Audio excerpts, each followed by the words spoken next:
नमस्कार, secret chip Marathi चॅनलमध्ये तुमचं खूप खूप स्वागत आहे। आज मी तुम्हाला पॉपकॉर्नचे म्हणजेच गोड मक्याचे आप्पे करून दाखवणार आहे। त्याच्यासोबतच ही चटणी करून दाखवणार आहे। पावसाच्या सीझनमध्ये ही जर चटणी केली तर खूपच छान आणि खूपच टेस्टी होते।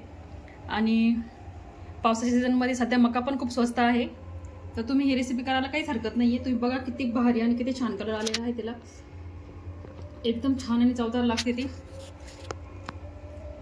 आणि एक एक अप्प्या 7 पर्यंत शिजलेला आहे, तुम्ही पाहू शकता। हे पहा ते मस्त झालेलं आहे। आणि अशी जर चटणी असेल याच्या सोबत त्याची मजाच वेगळी आहे। वाव। तर तुम्ही अशा प्रकारची रेसिपी करून बघा। आणि तुम्हाला माझ्या चॅनलची रेसिपी जर आवडली तर माझ्या चॅनलला लाईक आणि सबस्क्राईब जरूर करा। एक लाईक पण करा प्लीज। आता ही रेसिपी आपण कशी करायची ते बघणार आहोत। Hi everyone, secret chip Marathi चॅनलमध्ये तुमचं खूप खूप स्वागत आहे। आज मी तुम्हाला खूप छान आणि सोप्या पद्धतीने पॉपकॉर्न अप्पे करून दाखवणार आहे, म्हणजेच मक्याचे अप्पे। तर खूप सोप्या पद्धतीने आहे, तर खूप छान खूप टेस्टी होतात। तुम्ही नक्की करून बघा। आणि बाहेर तर पावसाचं वातावरण आहे, पावसाच्या वातावरणात बाहेरचं खायचं पण नसतं आणि काहीतरी चमचमीत खावंसं पण वाटतं। अशा वेळेस हे अप्पे केले ना तर सगळा परिवार तुमचा खूप आनंदाने खाईल आणि तुम्ही पण खूप आनंदी होशाल। तर आता हे रेसिपी करायला सुरुवात करणार आहोत। आता मी एक छान फ्रेश असं हे घेतलेलं आहे मका। हा स्वीटकॉर्न आहे, म्हणजेच गोड मक्का आहे। हे बाजारात कुठेही अवेलेबल होऊन जाते, काय 30 रुपये 40 रुपये किलो असते ही या दिवसामध्ये। तर फ्रेश घेतलेली, जेवढी फ्रेश घेशाल तेवढी छान। आता मी याचं साल्ट काढून घेतलेलं आहे। आता आपण काय करूया, मी एकदा याला कापून घेते, 3 भाग करते याचे। तर पाहू शकता तुम्ही, मी 3 भागामध्ये याचे कट करून घेतलेले आहेत। पाहू शकता आपण हे दाणे जे काढलेले आहेत। आता हे बाकीचे जे राहिलेले दाणे आहेत हे अशा आपल्याला कट करून घ्यायचे आहेत। हे सगळे मी असे कट करून घेते। तर तुम्ही पाहू शकता हे मकाचे दाणे आपण हे कापून घेतलेले आहेत आणि हे काढून घेतलेले आहेत। आता हे काढून घेतलेले आपल्याला बाजूला ठेवायचे आहे। त्याचं काय करते मी तुम्हाला सांगणार आहे। आता आपण एका बाउलमध्ये हे ट्रान्सफर करून घेऊया, हे जे कापलेले आहेत ते। आता हे जे आहेत तर याला ना मिक्सरच्या भांड्यामध्ये थोडंसं फिरून घ्यायचं आहे। आपण याला थोडंसं जाडसर फिरून घ्यायचं आहे। हे पाहू शकता तुम्ही, मी मकाचे दाणे हे जाडसर मिक्सरमध्ये काढले आहेत। ते सगळे ट्रान्सफर करते मी ह्याच्या बाउलमध्ये। अर्धे कापून घ्यायचे आहे, अर्धे मिक्सरमध्ये काढून घ्यायचे आहे। याला चव खूप छान येते। त्यानंतर याच्यामध्ये थोडीशी मिरची टाकायची आहे। जसं तुम्ही तिखट खाशाल तशी हिरवी मिरची टाकायची आहे 2-3। त्याच्यानंतर थोडासा कांदा ट्रान्सफर करायचा आहे त्याच्यामध्ये। त्याच्यानंतर मस्तपैकी हिरवीगार अशी कोथिंबीर टाकायची आहे। नंतर मस्तपैकी अशी अर्धा चमचा हळद टाकायची आहे। त्याच्यानंतर थोडेसे असे जिरे टाकून द्यायचे आहे असेच वरतून। हिंग पावडर टाकायचं आहे अगदी थोडंसं असं। आपण हिरवी मिरची टाकलेली असल्यामुळे आपण याच्यामध्ये लाल तिखट टाकणार आहे अगदी थोडंसं।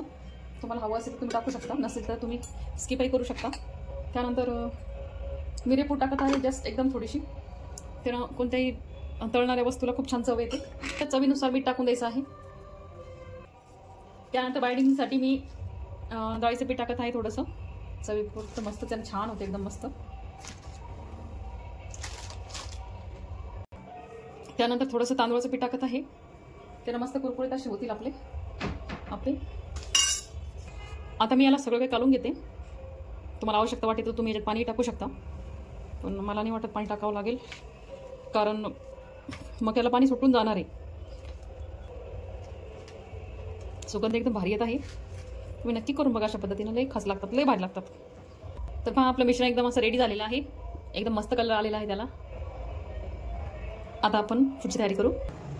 आपण याला ऑइल ग्रीस करून घेऊया, थोडं ऑइल लावून घेऊया आपण। हे पात्र आपलं पॅन एकदम छान तापलेलं आहे। आता आपण याच्यामध्ये मस्तपैकी थोडंसं टाकून घेऊया। सगळीकडे आपण मस्तपैकी टाकून घेऊया। सुगंध एकदम भारी येत आहे आपल्या मक्याच्या अप्प्याचा, एकदम खतरा। पूर्ण तेल ग्रेस करून घेऊया आपण एकदा तेल। खायला एवढे भारी एवढे चमचमीत लागतात ना की तुम्ही हेच करणार। हे पात्र आपण उतरून पाहूया कसं शिजते का खालचं। मग हे पहा किती भारी कलर आलेला आहे, पहा मस्तपैकी भारी आलेला आहे कलर। आहा, कलर पण किती मस्त आलेला आहे, एकदम छान। थोडंसं आपण हलवायला लागलं ना की आपोआप निघायला लागतं ते शिजलं की बरोबर काय होऊ त्याला। हे पाहता मिक्सरच्या भांड्यामध्ये आपण एक चटणी तयार करत आहोत ना, तर मिक्सर भांड्यामध्ये आपण 2 टोमॅटो घेतलेले आहेत, थोडंसं लसूण, 2-4 हिरव्या मिरच्या, थोडासा पुदिना, आणि थोडीशी कोथिंबीर. मस्तपैकी मिश्रण वाटून घ्यायचं आहे आपल्याला. तुम्ही आणि थोडंसं जिरे पण टाकायचे आहेत, अगदी थोडीशी जिरे. आपण हे सगळं आता एकदा मिक्सरमध्ये काढून घेऊया, बारीक करूया. मस्तपैकी चटणी पुदिन्याची चटणी एकदम रेडी झालेली आहे. थोडंसं आपण मीठ टाकू.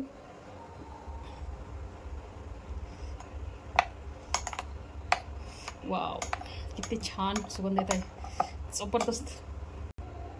हे पाहू शकता तुम्ही, मी खूप छान असे पॉपकॉर्नचे अप्पे आणि त्याच्यासोबत मस्तपैकी पुदिन्याची चटणी. अशा सीझनमध्ये जर पाऊस जर पडला आणि असे जर गरमागरम जर अप्पे असले तर काय पाहिजे आता. Wow, super. तर तुम्ही पण अशा पद्धतीची रेसिपी नक्की करून बघा.